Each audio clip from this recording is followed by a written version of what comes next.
सबसे बड़ी हमारे देश में जो समस्या है वो है कोरोना वायरस की ये दूसरी लहर।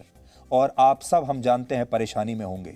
ऐसा कोई घर नहीं, ऐसा कोई परिवार नहीं जिसका कोई ना कोई जानने वाला या कोई ना कोई सदस्य, कोई ना कोई दोस्त इस समय कोविड के चपेट में ना आया हो। और देश में ये बात सही है, ऑक्सीजन की कमी है, डॉक्टरों की कमी है, अस्पताल में बेड्स की कमी है, दवाइयों की कमी है, वैक्सीन की कमी है। ये बात सही है।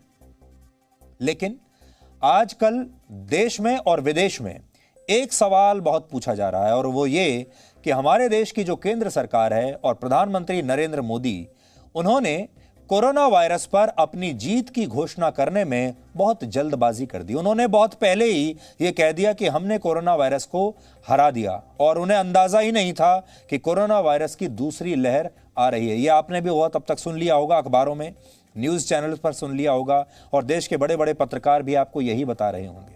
बहुत सारे लोग आज ये कह रहे हैं कि सरकार ने ऐसा ही किया, उन्होंने बहुत जल्दी सेलिब्रेट करना शुरू कर दिया और ये जो मौजूदा संकट है ये उसी का नतीजा है, क्योंकि सरकार के पास दूरदर्शिता नहीं थी। और इस तरह का नैरेटिव आपके मन में भी सेट किया जा रहा है और उसे सेट करने के लिए आपको सोशल मीडिया पर एक वीडियो भी दिखाया जा रहा होगा जिसमें प्रधानमंत्री मोदी, इस साल जनवरी का वो वीडियो है जिसमें वो कह रहे हैं देश को कि हमने कैसे कोरोना वायरस को कंट्रोल कर लिया है और कैसे पूरी दुनिया में भारत का जो प्रदर्शन है वो दुनिया में सर्वश्रेष्ठ रहा है कोरोना वायरस को कंट्रोल करने में। और ये बात जब उन्होंने कही थी जनवरी में, तब ये बात बिल्कुल सही थी, आप सब जानते हैं। तब तक भारत विजयी था। तो इस सवाल का सही जवाब क्या है, इसे जानने के लिए आज आपको हम कुछ बातें बताना चाहते हैं जो प्रधानमंत्री नरेंद्र मोदी ने इस साल 17 मार्च को हुई मुख्यमंत्रियों के साथ अपनी एक बैठक में कही थी, जिसमें अलग अलग राज्यों के मुख्यमंत्री उनके सामने मौजूद थे। प्रधानमंत्री इसी विषय पर उनसे बात कर रहे थे। इसलिए आज आपको दो बातें नोट करनी है। पहली बात, इस वीडियो की तिथि नोट कर लीजिए। तिथि है 17 मार्च 2021। अभी हम मई के महीने में, आज है 3 मई। यह वीडियो है 17 मार्च का, जब तक दूसरी लहर जो थी कोरोना वायरस की बस शुरू भी नहीं हुई थी, उसके बाद यह लहर शुरू हुई है। तो 17 मार्च का यह वीडियो देखिए। इसमें प्रधानमंत्री मोदी और अलग अलग राज्यों के मुख्यमंत्री हैं और देखिए कि प्रधानमंत्री मोदी उन राज्य के मुख्यमंत्रियों से कोविड-19 की दूसरी लहर के बारे में क्या कह रहे हैं। ध्यान से सुनिएगा। आप सभी इन पर ध्यान दे रहे हैं, लेकिन फिर भी कुछ राज्यों का उल्लेख हुआ है, जैसे महाराष्ट्र है, पंजाब है। आप मुख्यमंत्रियों ने भी चिंता व्यक्त की है, सिर्फ मैं कह रहा हूं ऐसा नहीं है। और विशेष चिंता की आप कर भी रहे हैं और करने की जरूरत भी है। हम ये भी देख रहे हैं कि महाराष्ट्र और एमपी में टेस्ट पॉजिटिविटी रेट बहुत ज्यादा है और केसों की संख्या भी बढ़ रही है, बहुत आ रहे हैं। इस बारे में कई ऐसे इलाकों, ऐसे जिलों में भी ये वृद्धि देखने को मिल रही है जो अभी तक खुद को बचाए हुए थे, सेफ जोन थे एक प्रकार से। अब वहां पर हमें कुछ चीजें नजर आ रही हैं। देश के 70 जिलों में तो पिछले कुछ हफ्तों में यह वृद्धि 150% से भी ज्यादा है, 150% से ज्यादा। अगर हम इस बढ़ती हुई महामारी को यही नहीं रोकेंगे तो देशव्यापी आउटब्रेक की स्थिति बन सकती है। हमें कोरोना की उस उभरती हुई सेकंड पीक को तुरंत रोकना ही होगा और इसके लिए हमें क्विक और डिसाइसिव कदम उठाने होंगे। कई जगह देखने को मिल रहा है कि मास्क को लेकर अब स्थानीय प्रशासन द्वारा भी उतनी गंभीरता नहीं दिखाई जा रही। मेरा आग्रह है कि स्थानीय स्तर पर गवर्नेंस को लेकर जो भी दिक्कत है उनकी पड़ताल, उनकी समीक्षा की जानी और उन दिक्कतों को सुलझाया जाना, ये मैं समझता हूं वर्तमान में बहुत आवश्यक है।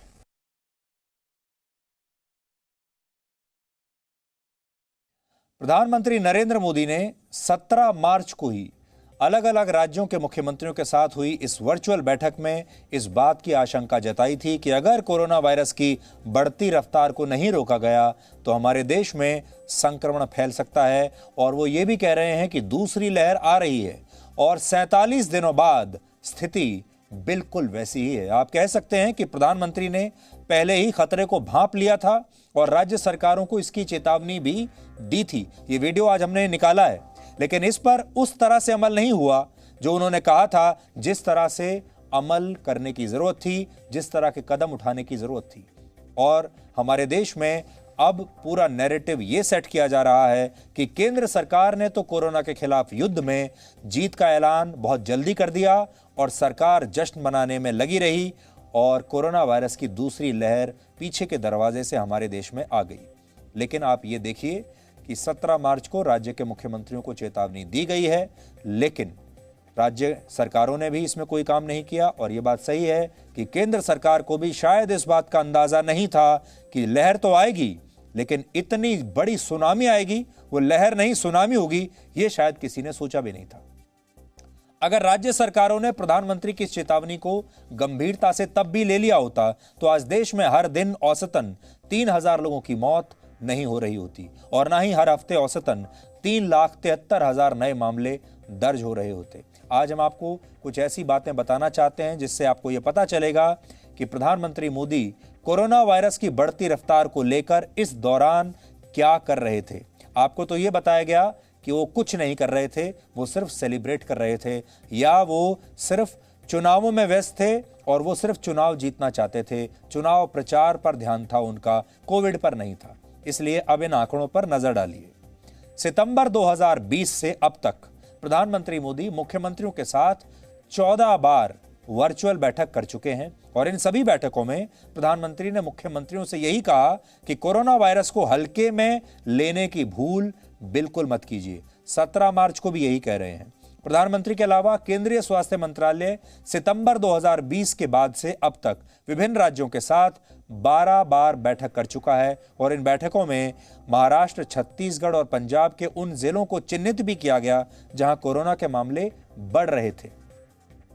कोरोना वायरस पर रोकथाम के लिए केंद्र सरकार ने 53 उच्च स्तरीय टीमें अलग अलग राज्यों में तैनात की थीं। इनमें 30 टीमें अकेले महाराष्ट्र में थीं, 11 टीमें छत्तीसगढ़ में, 9 टीम पंजाब में और 3 टीम गुजरात में भेजी गई। इन टीमों का काम था राज्यों में कोरोना की स्थिति पर नजर रखना और केंद्र सरकार को इस पर रिपोर्ट देना। बड़ी बात यह है कि इन टीमों ने मार्च के महीने से ही चेतावनी देनी शुरू कर दी थी, लेकिन राज्य सरकारों ने ठोस कदम तब नहीं उठाए और हमारे देश की जनता ने भी कोरोना वायरस को गंभीरता से लेना तब बिल्कुल बंद कर दिया था। आप जानते होंगे, लोग पार्टियां कर रहे थे, लोग डिनर्स में जा रहे थे, लोगों ने छुट्टियों पर जाना शुरू कर दिया था, शादी ब्याह शुरू हो चुके थे और सोशल डिस्टेंसिंग तो आप समझिए कि इस देश में बचा ही नहीं था। इस समय कई राज्य आर्थिक मदद को लेकर भी केंद्र सरकार को घेर रहे हैं, जबकि सच्चाई यह है कि इंडिया कोविड-19 इमरजेंसी रिस्पांस के अंतर्गत केंद्र सरकार मार्च 2021 तक राज्यों को 8,147 करोड़ रुपए दे चुकी है। इसके अलावा पिछले साल अप्रैल से मई के बीच केंद्र सरकार ने राज्यों को ऑक्सीजन के 1,02,400 सिलेंडर्स दिए थे। 1,02,400 सिलेंडर्स, और सरकार 1,27,000 नए सिलेंडर्स भी जल्द ही इन राज्यों को देने वाली है। लेकिन इसके बावजूद कई राज्यों में आम लोग ऑक्सीजन सिलेंडर्स के लिए अब भी संघर्ष कर रहे हैं। अब भी स्थिति वही है, आप कहीं चले जाइए आपको ऑक्सीजन नहीं मिलेगी या फिर ऑक्सीजन पर कालाबाजारी हो रही होगी। पिछले साल जब भारत में कोरोना वायरस की पहली लहर आई थी तब देश के सरकारी अस्पतालों में आईसीयू बेड्स की संख्या 2,168 थी। इसको भी आप ध्यान से देख लीजिए, 2,168। लेकिन अब आईसीयू बेड्स की संख्या लगभग 85,000 हो गई है। लेकिन 85,000 होने के बावजूद भी अब भी देश के लोगों को बेड नहीं मिल रहे हैं, आईसीयू में अब भी जगह नहीं है। इसके अलावा सरकार ने राज्य सरकारों को 35,000 वेंटिलेटर्स भी दिए हैं। आज हो सकता है कि ये जानकारियां उन राज्य सरकारों को अच्छी ना लगें जिन्होंने प्रधानमंत्री मोदी की चेतावनी को नजरअंदाज किया, लेकिन हम चाहते हैं कि आप सबको हर विषय पर सही जानकारी होनी चाहिए। ये तो आपको सोचना है और आपको देखना है आप इस पूरी स्थिति का दोष किसे देना चाहते हैं। राज्य सरकार को देना चाहते हैं, केंद्रीय सरकार को देना चाहते हैं, अपने आप को देना चाहते हैं, अपने अनुशासन को देना चाहते हैं, या फिर नरेंद्र मोदी को देना चाहते हैं। तो आप ही को तय करना है। इस खबर का एक लाइन में सार यह है कि प्रधानमंत्री मोदी ने 17 मार्च को ही राज्यों के मुख्यमंत्रियों को आगाह कर दिया था कि अगर उन्होंने कड़े कदम नहीं उठाए तो देश में कोरोना संक्रमण की स्थिति खतरनाक हो सकती है।